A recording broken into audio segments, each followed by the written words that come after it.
Hello and welcome to Code with Pooja. This is a video series Learn to create website using HTML and CSS. ये lesson 7 है। इसमें आज हम image and text boxes के बारे में पढ़ेंगे और इसी तरह एक एक बेसिक से चलकर लास्ट लेसन तक में हम YouTube होम पेज जैसी वेबसाइट बनाएंगे। अगर आपने प्रीवियस के लेसन्स नहीं देखे हैं जो कि HTML एंड CSS बेसिक से लेकर CSS box model and HTML structure तक के बारे में है, तो उसके लिए मैंने डिस्क्रिप्शन में प्लेलिस्ट का लिंक अटैच कर दिया है। तो आप उस लिंक से जाकर लेसन 1 से शुरू कर सकते हैं। तो चलिए शुरू करते हैं। तो अब हम इस फाइनल प्रोजेक्ट को बनाने के लिए बिल्कुल रेडी हैं। हम youtube.com को रिक्रिएट करेंगे, ये जैसा आप देख रहे हैं। ये पेज मैंने क्रिएट किया है जिससे देखकर हम फाइनल प्रोजेक्ट बनाएंगे। ये जो आप देख रहे हैं, यही हमारा फाइनल प्रोजेक्ट होगा। इसी को ही देख करके हमको एक एक चीज बनानी है। ये मैंने ऑलरेडी बना दिया है और ये बना कैसे, यही मैं एक एक चीज आपको सिखाऊंगी। तो वापस कोड में चलते हैं और पहले एक फोल्डर बनाते हैं जिसके अंदर हमारे ये सारे कोड चले जाएंगे, क्योंकि ये हमारा जस्ट प्रैक्टिस कोड था जिससे हम सीख रहे थे इसको बनाने के लिए, हमारे फाइनल प्रोजेक्ट को बनाने के लिए बेसिक्स। तो अभी हमको इनकी कोई ज़रूरत नहीं है, तो इसको जस्ट हम एक फोल्डर बना के उसके अंदर डाल देते हैं। तो इसको मैं नाम देती हूँ इंट्रो टू HTML। अब ये सारे फोल्डर इसके अंदर चले जाएंगे।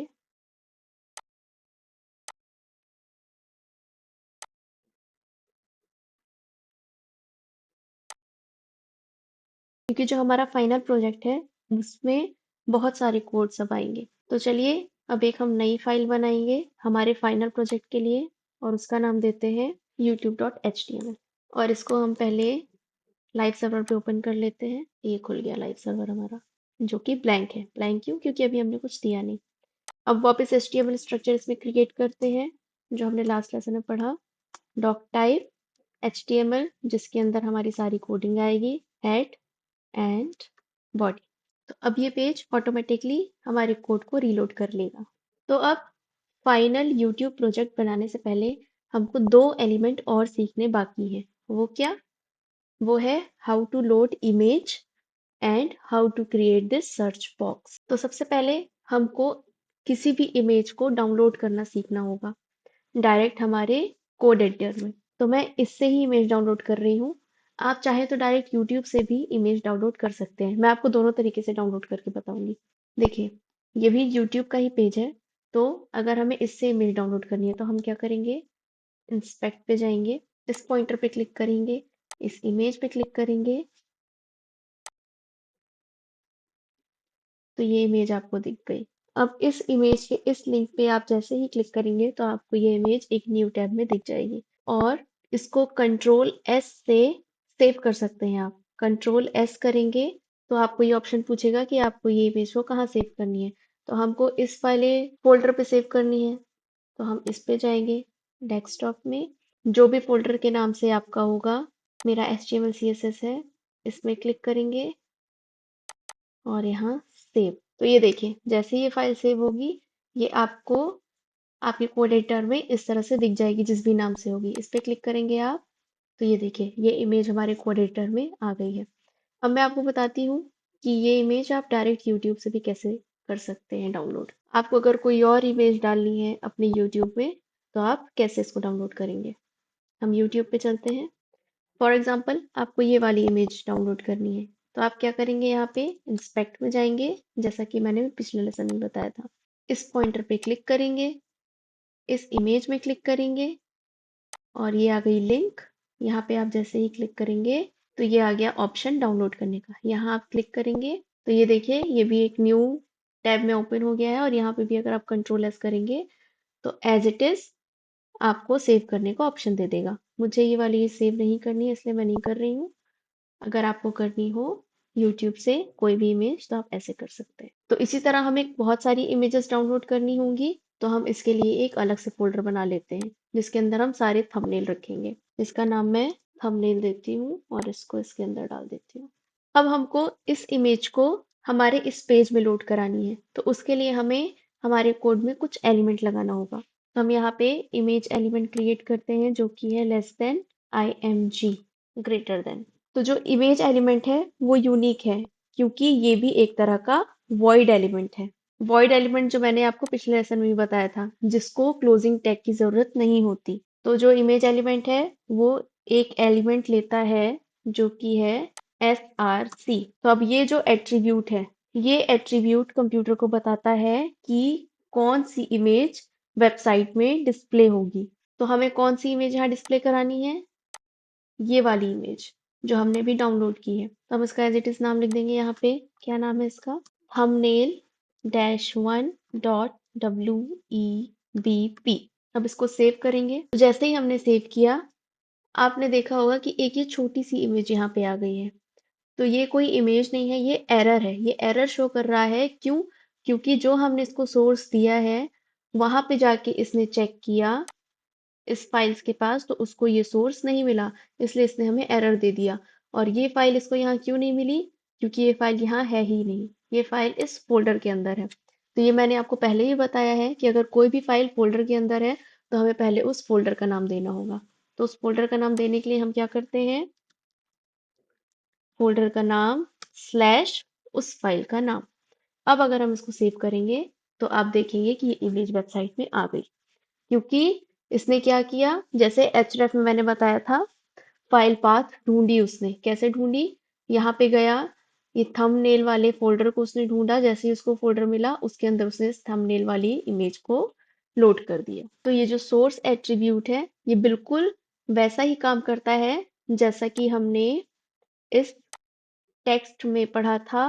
कौन सा एट्रीब्यूट? ये href एट्रीब्यूट। तो अब हम सीखेंगे कि इस इमेज को कैसे स्टाइल करते हैं। तो स्टाइलिंग कहाँ होती है? हेड सेक्शन में होती है। तो हम हेड सेक्शन में जाएंगे और यहाँ स्टाइल क्रिएट करेंगे। पर उससे भी पहले हम क्या करते हैं, इस पेज का टाइटल दे देते हैं,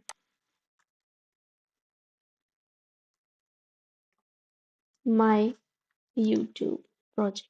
सेव करते हैं। ये देखिए चेंज हो गया यहाँ पे टाइटल। तो अब स्टाइलिंग करेंगे। तो स्टाइलिंग करने से पहले, जैसा कि हमेशा हम क्या करते हैं, क्लास नेम देते हैं टारगेट करने के लिए। तो इसमें भी हमें क्लास नेम देना पड़ेगा। क्लास, इसको हम दे देते हैं थंबनेल।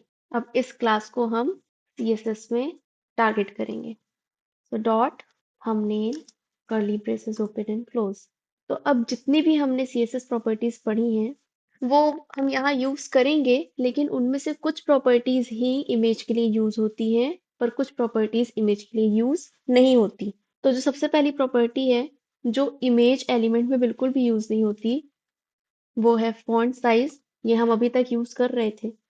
अगर हम यहाँ पे 30 पिक्सल्स देते हैं, इसको सेव करेंगे, तो आप देखेंगे यहाँ पे कुछ भी चेंज नहीं हुआ। क्यों? क्योंकि ये इमेज है, ना कि टेक्स्ट। फॉन्ट साइज या फॉन्ट से रिलेटेड कोई भी प्रॉपर्टी सिर्फ वही काम आती है जहाँ पे टेक्स्ट हो, जहाँ पे पैराग्राफ हो। बाकी इमेज में इसका कोई काम नहीं है। तो अब वो प्रॉपर्टी यूज करेंगे जो हमने सीखी है और वो इस इमेज में काम भी आएगी, वो है विड्थ। अब अगर हम ये विड्थ प्रॉपर्टी लगाते हैं, तो वो इस इमेज की विड्थ में काम करेगी। इसको छोटा बनाना या बड़ा करना या जो भी आप विड्थ देंगे, वो काम कौन करेगा? ये विड्थ प्रॉपर्टी करेगी। फॉर एग्जाम्पल, हम इसको 300 पिक्सल्स देकर देखते हैं। सेव। तो now the width of the image is 300 pixels. तो एक चीज आपने इसमें नोटिस की होगी, हमने जैसे ही इस इमेज का विड्थ सेट किया, तो जो इसकी हाइट थी वो भी अपने आप चेंज हो गई। तो अगर हम ये हटा के देखते हैं, सेव करते हैं, तो ऐसे आप देख रहे होंगे कि इसकी हाइट भी काफी है। विड्थ के साथ साथ इस इमेज की हाइट भी काफी है। पर जैसे ही हम इस इमेज की विड्थ सेट करते हैं, वैसे ही इसकी हाइट भी अपने आप चेंज हो जाती है, या कहें कि एडजस्ट हो जाती है। तो ये जो बिहेवियर है इमेज का, ये आपको पता होना चाहिए कि अगर हम इसकी विड्थ चेंज करेंगे तो ये अपने हिसाब से हाइट भी एडजस्ट कर लेगा। तो अगर हम वापस से इस विड्थ को सेट करेंगे, तो जो हाइट है वो वापस से एडजस्ट हो गई। और ये ऐसा क्यों करता है, ये बिहेवियर ऐसा इसलिए करता है क्योंकि जो डायमेंशन है इस इमेज का, वो बना रहे। तो मेरा इस डायमेंशन से क्या मतलब है? मेरा इस डायमेंशन से मतलब है कि ये जो इसका शेप है, वो पूरा वैसा ही रहे जैसा है, चाहे इमेज छोटी हो या बड़ी। तो ये एडजस्ट कौन कर लेता है अपने आप? इमेज एलिमेंट एडजस्ट कर लेता है। फॉर एग्जाम्पल, अगर हम इसको हाइट भी दे देते हैं, तो हम जैसे ही इसको हाइट देंगे, तो आप देखेंगे कि ये जो इमेज है, ये अपने शेप को और अपने डायमेंशंस को लूज कर देगी। 600 पिक्सल्स देकर देखते हैं। सेव। तब आप देख रहे होंगे कि ये इमेज 600 पिक्सल्स लंबी हो चुकी है, पर इसने अपने शेप के साथ क्या किया? अपने शेप को इसने गवा दिया है, अपने डायमेंशंस को गवा दिया है। अब आपको ये पिक्चर थोड़ी फटी फटी सी लग रही होगी। ऐसा क्यों? क्योंकि ये बहुत ज्यादा स्ट्रेच हो गई है इमेज। इसीलिए जो इस एलिमेंट का बिहेवियर है खुद से एडजस्ट करने का, वो इसीलिए काम आता है। पर अगर हम चाहते हैं कि ये इमेज 300 बाय 300 में ही रहे, तो हम इसकी हाइट दे सकते हैं 300 पिक्सल्स। तब आप क्या देखेंगे कि ये जो इमेज है ये स्ट्रेच हो गई है सिर्फ उतने पिक्सल्स में जितना हमने दिया। तो सीएसएस प्रॉपर्टीज के साथ साथ जो ये इमेज एलिमेंट है, इसकी खुद की भी अपनी एक स्पेसिफिक प्रॉपर्टीज होती हैं, जिसकी पहली प्रॉपर्टी हम पढ़ते हैं जो कि है ऑब्जेक्ट फिट। तो ये प्रॉपर्टी उस काम आती है जब हम कोई पर्टिकुलर साइज दे देते हैं इमेज के लिए, पर वो जो इमेज है वो उस साइज में उसका डायमेंशन या उसका शेप फिट नहीं होता है। तो उस डायमेंशन और शेप को फिट करने के लिए कौन सी प्रॉपर्टी यूज होती है? Object fit. तो इसमें भी बहुत सी वैल्यूज होती हैं। तो पहली वैल्यू अगर हम देते हैं इसमें कवर, सेव करेंगे। तो जैसे ही हमने इसको सेव किया तो आपने देखा होगा कि ये जो इमेज है वो थोड़ा साइड साइड से कट गई है। तो ऐसा क्यों हुआ?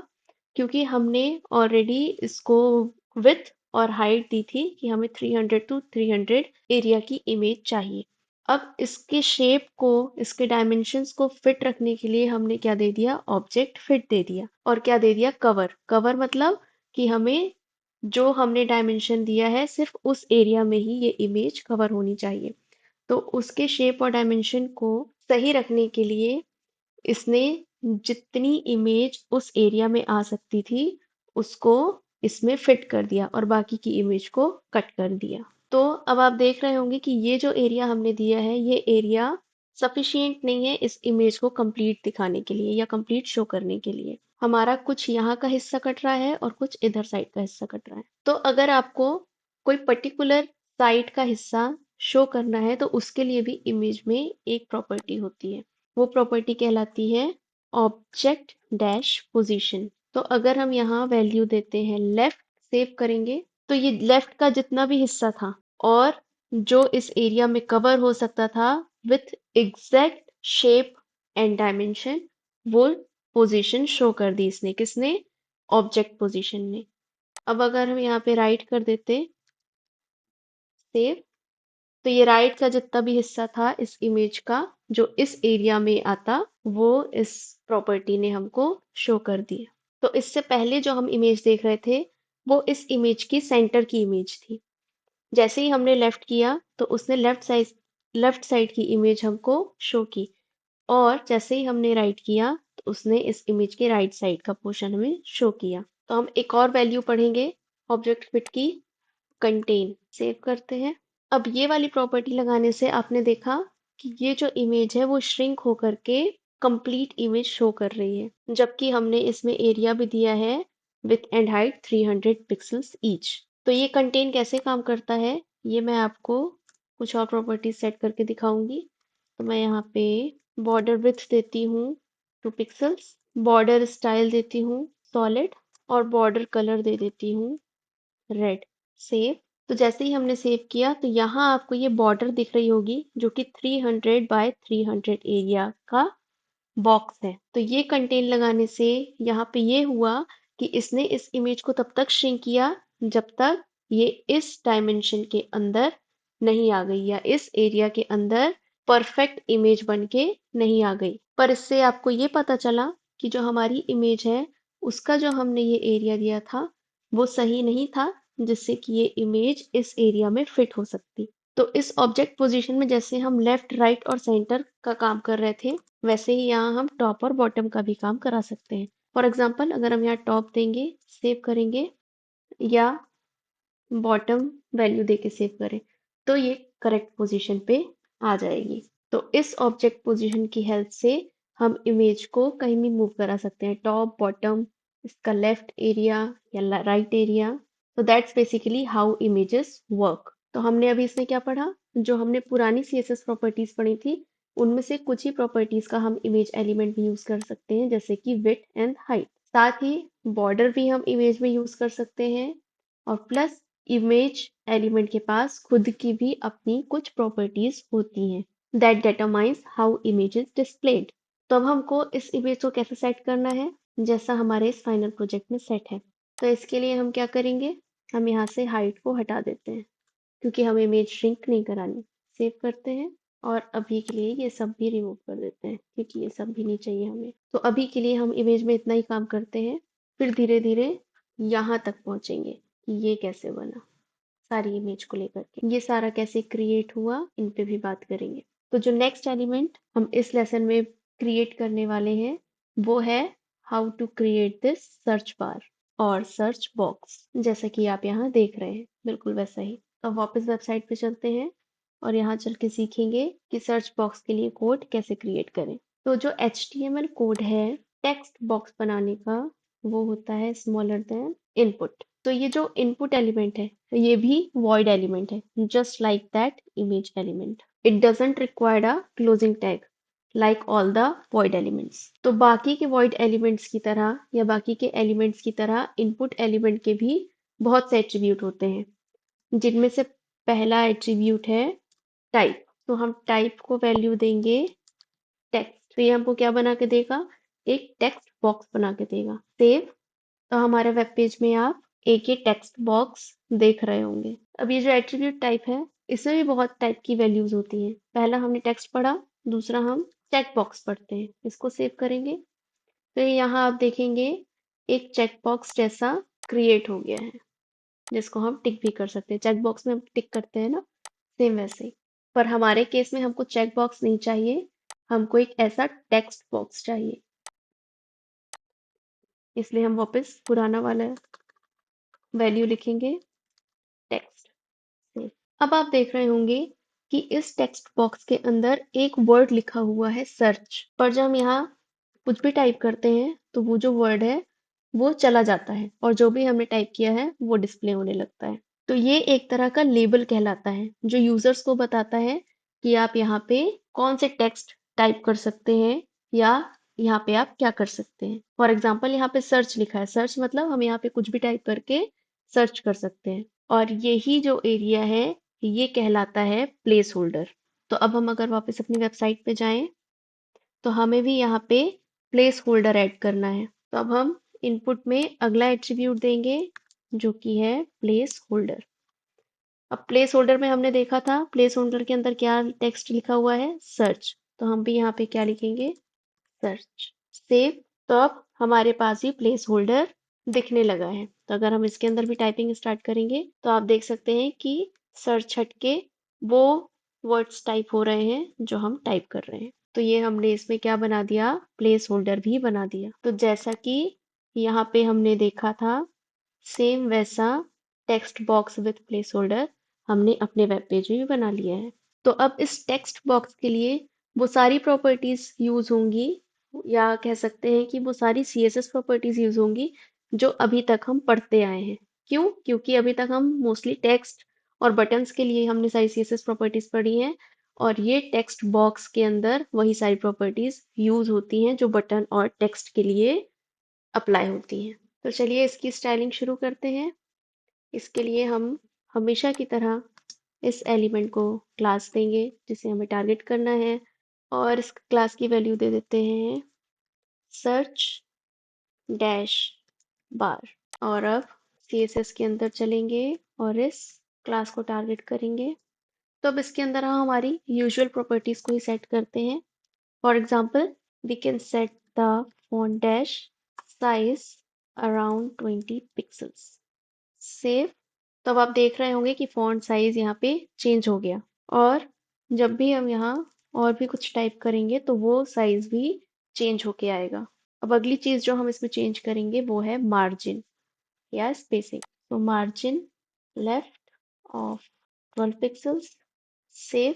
तब आपको यहाँ दिख रहा होगा कि जो मार्जिन है यहाँ का लेफ्ट साइड का वो 12 पिक्सल्स खिसक गया है। तो अब ये स्टाइलिंग हटा देते हैं क्योंकि हमको इस सर्च बॉक्स को ये फाइनल प्रोजेक्ट वाले सर्च बॉक्स जैसा बनाना है। तो आज हमने ये इमेज सेट करना सीखा प्लस ये सर्च बॉक्स बनाना सीखा।